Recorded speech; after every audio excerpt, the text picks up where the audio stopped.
Анонимдүү алкоголиктердин күнүмдүк ойлонуулары. Жалган Курандын 28. Теңдик. Биз аракетчиликтен жапа чеккендердин баарын кабыл алышыбыз керек. Демек, биз айыгууну каалагандардын эч кимисинен баш тарта албайбыз.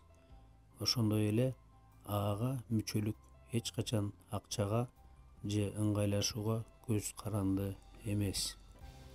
Кайсы бир 2-3 аракетч соолукту сактоо максатында чогулуп, топ катары эч ким менен байланышы болбосо, өздөрүн АА тобу деп атай алышат.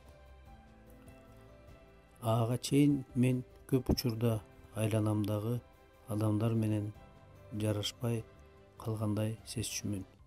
Көбүнчө алардын акчасы меникинен азыраак же көбүрөөк болчу. Менин оюм алардын пикири менен дал келген эмес. Коомдо болгон бейкалыс көз караштар мага кээ бир өзүн өзү мактаган адамдардын канчалык жасалма экенин дагы бир жолу далилдеди. Ага кошулгандан кийин өзүм издеп жүргөн жашоо жолун таптым. Аада бир дагы мүчө башка мүчөдөн артык эмес. Биз аракетчиликтен айыгууга аракет кылган аракетчтербиз.